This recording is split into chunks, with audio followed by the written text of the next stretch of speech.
Hello everyone, जय श्री कृष्णा। कैसे हैं आप सब? आई होप कि आप सब अच्छे होंगे। तो ये है राधा अष्टमी का दिन, जिस दिन राधा अष्टमी थी। तो राधा अष्टमी की आप सभी को हार्दिक शुभकामनाएं। बहुत बहुत खुशियों भरा ये दिन रहे आप सबके लिए भी। और ये मॉर्निंग का 4 बजे का टाइम है। मैं सुबह सुबह 3:30 बजे उठ गई थी। और मतलब क्योंकि 4:30 बजे इनको अभिषेक कराना था राधा रानी को, तो इस वजह से फिर फटाफट से मैं जल्दी से उठ गई थी। उठने के बाद मैंने यहाँ पर झाड़ू लगा दी है। मैंने सिर्फ अभी झाड़ू लगाई है, पोछा वगैरह मैंने डस्टिंग वगैरह नहीं की है, क्योंकि 4:30 बजे तक मेरे को अभिषेक कराना था और मेरे को भी नहा कर आना था। मैंने झाड़ू लगाई फटाफट और फिर मैं भी नहाने के लिए चली गई थी। नहाने के बाद फिर मैंने इनको अभिषेक कराया, क्योंकि इनका टाइम ही 4:30 बजे तक का ही था अभिषेक कराने का उनका। और राधा रानी का टाइम अभिषेक कराने का सुबह का ही होता है। और आज मेरा फास्ट भी था, क्योंकि इनका फास्ट, राधा अष्टमी का फास्ट सुबह 12 बजे तक ही होता है। तो 12 बजे तक ही मैंने ये फास्ट रखा था। तो यहाँ पर मैंने इनके लिए ड्रेस वगैरह निकाल ली थी और इनको अभिषेक भी करा दिया था। अभिषेक कराकर मैं यहाँ पर इनको तैयार कर रही हूँ। तो आज मैंने इनको ब्लू कलर की ड्रेस पहनाई है, क्योंकि राधा रानी को ब्लू कलर बहुत अच्छा लगता है। और राधा अष्टमी पे ये बोलते भी हैं कि उनको ब्लू कलर की ड्रेस पहनानी चाहिए। तो ये वाली ड्रेस मैंने खुद अपने हाथों से बनाई थी। तो आप लोग भी बताना आप लोगों को कैसी लगी ये ड्रेस। तो इसलिए फिर मैंने यही वाली ड्रेस पहनाई है इनको। और उनके ही साथ में मैंने इनको ठाकुर जी को स्काई कलर की ड्रेस पहनाई है, क्योंकि मैं इनके लिए ये कंट्रास्ट में ही लेकर आई थी पहले से ही। उनकी डार्क ब्लू और इनकी लाइट ब्लू, तो इसलिए मैंने इनको कंट्रास्ट में ही ये ड्रेस पहनाई है। और ये भी ड्रेस बहुत सुंदर थी। ये मैं ख़रीद के लाई थी ठाकुर जी की ड्रेस, ये मैंने खुद नहीं बनाई है। हाँ, और राधा रानी की ड्रेस मैंने खुद बनाई थी। और यहाँ पर मैं इनको अच्छे से तैयार कर दूँगी, क्योंकि आज इन दोनों का दिन है। मेन दिन आज राधा रानी का है, तो उनको तो तैयार करने का आज का बहुत ही अच्छा दिन है।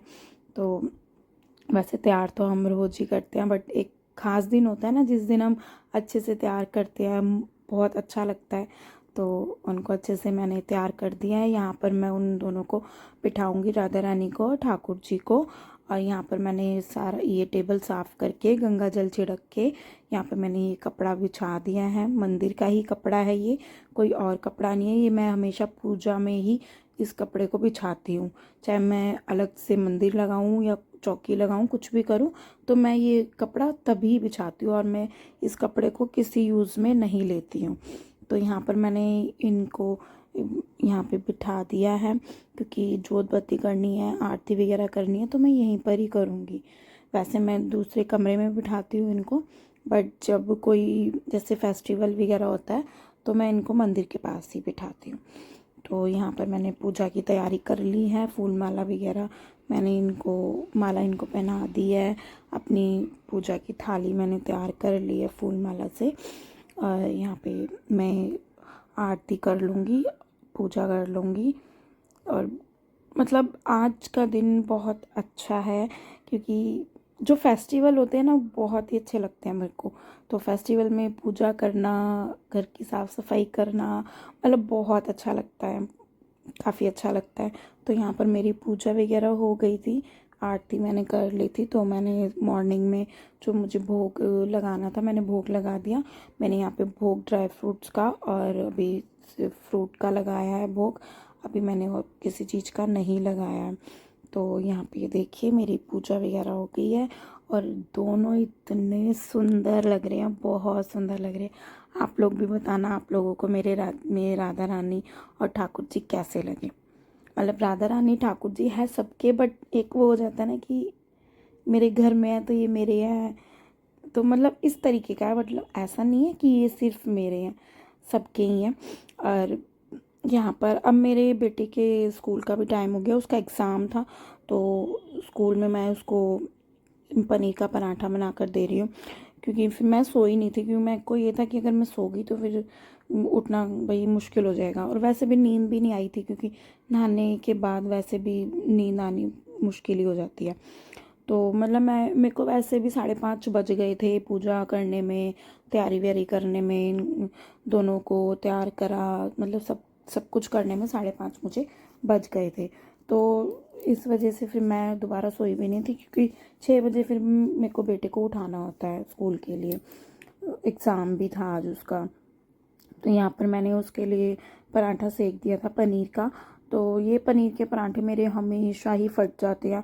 आप लोग भी बताना, आप लोगों के भी फटते हैं कैसे? क्योंकि मैं पता नहीं, मैं कितनी भी कोशिश कर लूँ, मेरा पनीर का पराठा फटता ही फटता है। ऐसे ही मतलब बाहर निकल जाता है पनीर। ये देखो तवे पे भी निकल गया। मतलब पनीर का पराठा मुझे काफ़ी टफ पड़ता है बनाने के लिए। तो बाकी बस ये 2 पराठे बनाए मैंने, एक वो खा के जाएगा और एक लेकर जाएगा।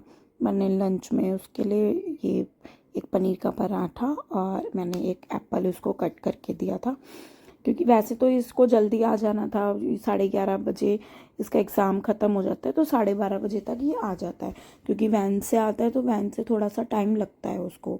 तो 12:30 बजे वैन से आया था, तो ये क्या करता है कि वैन में खा लेता है, क्योंकि यार सुबह का बच्चा गया होता है तो भूख तो लगती है। तो इसलिए मैं लंच पैक करके ज़रूर देती हूँ, चाहे इसका एग्ज़ाम हो चाहे कुछ भी हो। तो बेटा मेरा स्कूल चला गया था, घर का मैंने सारा काम कर लिया था। तो मैं कर रही हूँ भोग की तैयारी, जो इनको 12 बजे मेरे को राधा रानी को और ठाकुर जी को भोग लगाना है। तो यहाँ पर उनकी फेवरेट है अरबी, राधा रानी की, और आज के दिन अरबी का भोग लगता है उनको, इसलिए मैं यहाँ पर अरबी बना रही हूँ। अरबी मैंने बॉईल कर ली थी और छील के मैंने उसको कट कर लिया। और यहाँ पर मैं पीस रही हूँ सूखा धनिया। मैं धनिया घर में ही पीसती हूँ। तो यहाँ पर वो धनिया मेरा ख़त्म हो गया था, तो मैंने यहाँ पे फिर फ्रेश और धनिया मैंने यहाँ पे पीस लिया था। तो यहाँ पर अब मैं बनाऊँगी अरबी। अरबी के लिए मैंने यहाँ पर कढ़ाई के अंदर ऑयल डाला है। आप किसी भी चीज़ में बना सकते हो, सरसों के तेल में या फिर देसी घी में, बट मैंने यहाँ पर रिफाइंड ऑयल का ही यूज़ किया है। तो इसके अंदर रिफाइंड ऑयल के अंदर मैंने यहाँ पे हींग और अजवाइन और जीरा डाला है, क्योंकि अरबी तो सबको ही पता है कि अजवाइन में ही बनती है, क्योंकि गैस वगैरह की दिक्कत होती है, फिर हैवी होती है क्योंकि अरबी। तो अजवाइन, जीरा और हींग थोड़ा सा भून गया था, उसके बाद मैंने यहाँ पे हरी मिर्च डाल दिया है।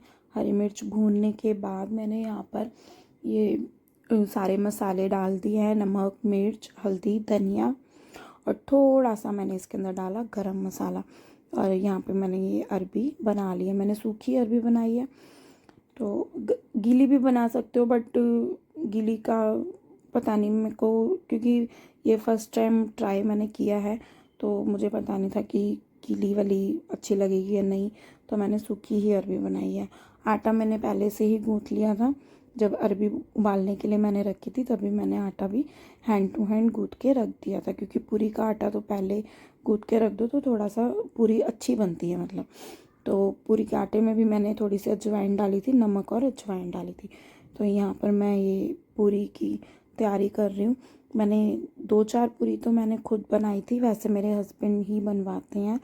तो वो अभी थोड़ा सा बिज़ी थे, क्योंकि फ़ोन वोन में लगे हुए थे, वो फ़ोन पे किसी से बात कर रहे थे। तो मैंने इतने 2-3 पूरी मैंने ही बना ली थी। शुरू की गाय की पूरी बनाई थी और फिर बाद में मैंने इनकी भोग की पहले तैयारी करी थी। तो यहाँ पर फिर मेरे हस्बैंड आ गए थे। ये सारी पूरियाँ जो रखी हुई है, ये सारी पूरियाँ मेरे हस्बैंड ने ही बनाई हैं, क्योंकि ये मतलब हमारे घर में जब भी पूरी बनती है ना, तो मेरे हस्बैंड ही बनाते हैं। मेरे को भी ये रहता है यार, आ जाओ प्लीज़ पूरी बनवा दो। तो यहाँ पे मेरा भोग तैयार हो गया है। भोग में अरबी की सब्जी है, रायता है खीरे का, सैलेड है, पूरी है, और मैंने रसगुल्ले मंगा लिए थे, क्योंकि और कुछ मैंने नहीं बनाया था। वैसे इनको मालपुए का भी भोग लगता है। मालपुआ हमारे यहाँ पर किसी भी स्वीट की दुकान पे नहीं मिला था, तो मैं इस वजह से फिर मैंने रसगुल्ले मंगा लिए थे। और यहाँ पर मैंने अपनी सारी किचन की सफाई कर दी है। उसके बाद फिर मैंने अपना फास्ट भी खोल लिया था, क्योंकि 12 बजे, सही 12 बजे मैंने ठाकुर जी को, राधा रानी को भोग लगा दिया था। फिर उसके बाद मैंने भी अपना फास्ट खोल लिया था। उसके बाद हमने छोटा सा अपने ही घर में कीर्तन किया था। ये मतलब जो हम 5-6 लेडीज़ हैं, हम कीर्तन करते हैं, तो उनमें से किसी एक का ही घर है ये। तो उनके घर में इस बार हमने कीर्तन किया है। तो सबके ठाकुर जी बैठे हुए हैं इधर, सब अपने अपने घर से ठाकुर जी लेके आए थे, तो सब बैठे हुए हैं। और यहाँ पे हमने छोटा सा अपना एक कीर्तन कर लिया था। भगवान का नाम लेना है, कैसे भी ले लो। तो चलिए गाइस, जिसको मेरा ये ब्लॉग अच्छा लगा हो तो प्लीज़ लाइक शेयर सब्सक्राइब ज़रूर कीजिएगा, और प्लीज़ कमेंट्स में राधे राधे ज़रूर लिखना। जय श्री कृष्णा और राधा अष्टमी की हार्दिक शुभकामनाएं।